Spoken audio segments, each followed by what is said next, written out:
નમસ્કાર ખેડૂત મિત્રો, હવે હું ધ્રુવ ડોડિયા તમારું સ્વાગત કરું છું કૃષિ બલરામમાં। હવે આજના આપણા વિડીયોમાં આપણે મગફળીનો પાક છે તેમાં સૂયા કઈ રીતના વધારે બેસાડવા, તેનું પોષણ વ્યવસ્થાપન કઈ રીતના કરવું, આ તમામ જે વિષય પર ચર્ચા કરીશું અને મગફળીનું ઉત્પાદન કઈ રીતના વધારવું તેના ઉપર ચર્ચા કરીશું। હવે હાલ મગફળીના વાવેતરને 40, 45 થી 50 થી 60 દિવસ સુધી એટલા અંતરગાળા એટલો સમયગાળો મોસ્ટ ઓફ જે ખેડૂતોએ વાવણી કરી છે એને એટલો મગફળીનો ટાઈમ થઈ ગયો છે અને હાલ 1-2 દિવસથી વરસાદ પણ સમગ્ર રાજ્યમાં એક વરસાદનો પર રાઉન્ડ જોવા મળે છે। તો હાલ એ સ્ટેજે પહોંચી ગઈ છે મગફળી કે તેમાં આપણે આ જે અમુક દવા છે સૂયા બેસાડવાની તેનો ઉપયોગ કરી શકાય। તો આ તે તમામ વસ્તુ શું આજે એની માહિતી સંપૂર્ણ આ વિડીયોમાં જોશું કે કઈ દવા છાંટવી અને દવા છાંટ્યા પછી પણ કયા એવા અમુક પોષક તત્વોને આપવા કે જેથી સૂયા ખોટા ના પડી જાય। અને વિડીયોના અંતમાં આપણે એક નવીન વસ્તુ જોશું કે જે કરવાથી પણ તમને સારો એક ફાયદો થાય ને ઉત્પાદનમાં વધારો થાય। તો વિડીયોના એન્ડ સુધી છેલ્લે સુધી રહેજો, આપણે અંતમાં બીજી એક નવીન વાત કરશું। તો આપણે કોઈ પણ પ્રકારની મગફળીમાં આપણે સૂયાને બેસાડવા માટે દવા છાંટતા પહેલાં આપણે મગફળી જે છે એનો ગ્રોથ કેવો છે, મગફળી છે એની વૃદ્ધિ કેવી છે એ પહેલાં જોવું જોઈએ। આપણે મગફળી કયા સ્ટેજે ગ્રોથ કરી રહી છે, એની તાસીર કેવી છે એ જોવું જોઈએ, ત્યારબાદ જ તેમાં જે સૂયાને બેસાડવાની જે દવા છે છંટકાવ કરવાની હોય છે। હવે જનરલી 2 પ્રકારની દવાનો છંટકાવ મગફળીમાં સૂયા બેસાડવા માટે થતો હોય છે। એક તો મગફળીની જે વાનસ્પતિક વૃદ્ધિ છે તે બહુ વધારે પડતી થઈ જાય, એટલે કે પાટલા ભેગા થઈ ગયા પછી પણ માંડવી જે એ વૈધ્ય ચડી જાય, એ આપણે ખેડૂતો દેશી ભાષામાં કહેતા હોય તો વૈધ્ય ચડી જાય, એના માટે શું હોય કે એ વૈધ અટકાવવાની હોય છે ને એ વૈધ તમે અટકાવો એના માટે દવા છાંટો, વૈધ અટકે એટલે નીચેથી સૂયા ફૂટે છે। કોઈ પણ પાકમાં કેવું હોય છે કે પહેલાં એનો વાનસ્પતિક તબક્કો શરૂ થાય છે અને વાનસ્પતિક તબક્કા પછી એનો જે રિપ્રોડક્ટિવ સ્ટેજ એટલે કે ફળ ફૂલ અવસ્થા ત્યાં પછી શરૂ થાય છે। એટલે કે વાનસ્પતિક તબક્કો એક વખત જો સંપૂર્ણ થઈ જાય ત્યાર પછી જ તેમાં ફળ ફૂલ આવવાની શરૂઆત થાય છે।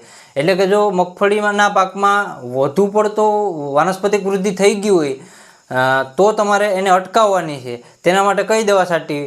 હવે 45, 50 થી 60 દિવસે તમારી મગફળીની વૃદ્ધિ પ્રમાણે, જો 45 દિવસે જો મગફળીની વૃદ્ધિ ખૂબ વધી ગઈ હોય તો પહેલો રાઉન્ડ ત્યારે જ લઈ શકો તમે। જે માર્કેટમાં પેક્ટ્રોબુટાઝોલ આવે છે 23% અને 40% આવે છે, તે કલ્ટરના નામે, ટેબુલિનના નામે, વિદ્યુતના નામે આવે છે, તેનો ઉપયોગ કરી શકો। આનો ઉપયોગ ક્યારે કરવાનો છે? જ્યારે તમારી મગફળી ખૂબ અતિ સારી છે, ફૂટાવ ખૂબ સારો છે અને વૃદ્ધિ ખૂબ અત્યંત વધારે થઈ રહી છે અને તમારે પાછી પાડવી છે તો જ આનો ઉપયોગ કરવાનો છે। જો તમારી મગફળી પહેલેથી નબળી નથી અને તમને 50-60 દિવસ થઈ ગયા છે અને પાટલા હજી ભેગા નથી થયા તો તમારે આ દવાનો ઉપયોગ કરવાનો નથી। અને જો આ વૃદ્ધિ નબળી વૃદ્ધિમાં આ દવાનો કલ્ટરનો ઉપયોગ કરી દેશો તમે તો તમારી મગફળી એક તો પહેલેથી વૃદ્ધિ થતી નથી અને સ્ટોપ કરી દેશે વૃદ્ધિ, એટલે નુકસાન થશે। એટલે જો આ દવાનો ઉપયોગ તમારે કલ્ટર, ટેબુલી, વિદ્યુત છે એનો ઉપયોગ જો વનસ્પતિક વૃદ્ધિ ખૂબ વધારે હોય તો તેને અટકાવવા માટે જ કરવાનો હોય। આ એક વસ્તુનું ખૂબ ધ્યાન રાખવું।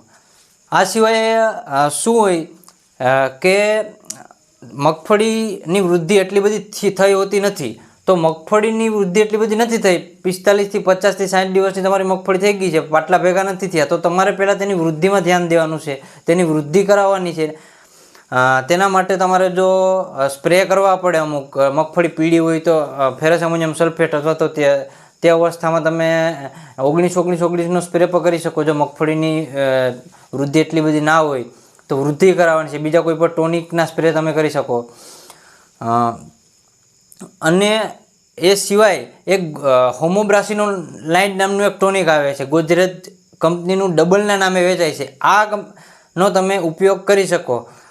30 દિવસની મગફળી હોય ત્યારે પ્રથમ છંટકાવ કરી શકો, ત્યારબાદ 45 દિવસની મગફળી થાય ત્યારબાદ ગોદરેજ કંપનીનું જે ડબલ હોય તેનો દ્વિતીય છંટકાવ કરી શકો અને ત્યારબાદ 15 દિવસે, એટલે 2 થી 3 છંટકાવ જો મગફળી તમારી માપે મેળી વૃદ્ધિમાં હોય તો આનો ઉપયોગ કરી શકો। આનું રિઝલ્ટ ખૂબ સારું છે।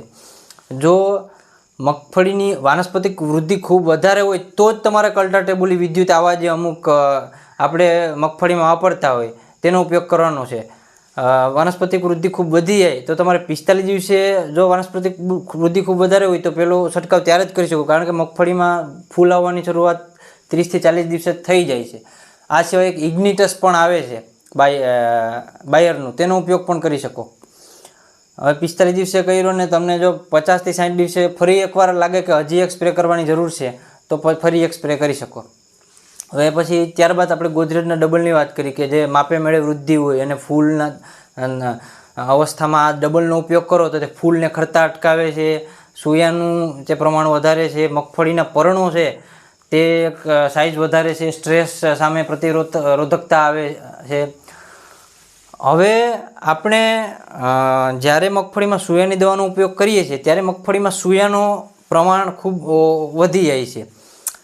હવે મગફળીની કેપેસિટી કરતાં જો સોયાનું પ્રમાણ વધી જાય તો તેને પોષક તત્વો પર જરૂર આપવા પડે. 5 સોયાની કેપેસિટી હોય મગફળીમાં કુદરતી રીતે, અને 5, 6 થી 7 થી 10 થી 15 સોયા તમે બેસાડો તો તેમાં તમારે બેરેબેરથી ડેફિનેટલી તમારે પોષક તત્વો આપવા જ પડે. એટલે જો યોગ્ય ખાતરનો અને ઉપરથી પણ યોગ્ય સ્પ્રે અચૂક કરવા જોઈએ આવા તમે સોયા બેસાડવાની દવાનો ઉપયોગ કરો તો, કારણ કે તો જ વધારાના જે સોયા બેસા છે તેને પોષણ મળી શકે અને તે સોયા ખોટા ન પડે અને તેમાં ડૂડવા બંધાય. એના માટે મગફળીને ખાસ એક સલ્ફરની જરૂર હોય છે. સલ્ફર છે, કેલ્શિયમ છે, આ બધું જમીનમાં હોવું જોઈએ. સલ્ફરમાં તો તમે પાયામાં SSP ખાતર અથવા તો 20-20-73 ખાતર આપ્યું હોય તો સલ્ફર આપવાની જરૂર નથી. આ સિવાય તમે જો પાયામાં ખાલી DAP ખાતર જ આપેલું હોય તો તમે સલ્ફર છે 90% એ જમીનમાં નાખી શકો. આ સિવાય ઝીંક સલ્ફેટ ખાતર આવે એ પણ જમીનમાં નાખી શકો. અને કેલ્શિયમ તો આ સૌરાષ્ટ્રની એટલી જમીનમાં કેલ્શિયમનું પ્રમાણ છે, બીજી જમીનમાં કેલ્શિયમ સલ્ફેટ નામનું ખાતર તમે નાખી શકો. કેલ્શિયમ અને સલ્ફર બે તત્વોની પૂર્તિ કરે છે. કેલ્શિયમ છે તે મગફળીમાં જે આપણે અમુક સોયા છે તે બેસતાથી નાની નાની ઓગળી થઈ જાય તે અટકાવે છે, અને સલ્ફર છે તેલની ટકાવારી વધારે છે એટલે વજન વધારે છે. હવે આ ખાતરની વાત થઈ. ત્યારબાદ જો તમે કલ્ટરનો કે એવો ઉપયોગ કરો, વનસ્પતિ વૃદ્ધિ વધારે અથવા તો આ ગોદરેજના ડબલનો ઉપયોગ કરો, દવાના છંટકાવ પછી તમારે એમાં એક રાઉન્ડનો ઉપયોગ ઉપરથી એક સ્પ્રે કરવાનો છે. તેમાં ખાસ બોરોનનો સ્પ્રે કરવાનો છે, સૂક્ષ્મ તત્વો, અને એક ખાતર હું તમને કહું 20-20-0-13 ખાતર. આ ખાતરનો ખાસ કરીને ઉપયોગ કરવાનો છે. 45 થી 60 દિવસની મગફળી હોય ત્યારે આ ખાતર શું કરશે, 0-52-34 એમાં પોટાશ હોય છે અને ફોસ્ફરસ હોય છે. તે તમારા ફૂલથી જે આપણા પેક બને છે, એટલે કે ફૂલમાંથી આપણે સોયા બંધાય છે તેની પ્રક્રિયામાં વધારો કરશે, અને બોરોન છે તે સોયાને ખોટા પડતા અટકાવશે. હવે આપણે અગાઉ કીધું તેમ એક નવી વાત કરવાના છે. તો 60 થી 70 દિવસની મગફળી થાય ત્યારે 12-0-34 નામનું ખાતર આવે છે તેનો ઉપરથી સ્પ્રે કરી શકો. આ સિવાય મગફળી ઉપાડી લેવાની જે 15 દિવસની વાર હોય, 80-85 દિવસે 0-0-50 નામનું એક ખાતર આવે છે, તેમાં 50% પોટાશ આવે છે, તેનો ઉપરથી સ્પ્રે કરી શકો. તેથી તમારા મગફળીમાં જે ખોરાક હોય તેનું ટ્રાન્સફર એટલે કે તેનું વહન સીધું ડોડવામાં થઈ જાય છે, એટલે કે ડોડવાનું વજન વધી જાય છે. આભાર.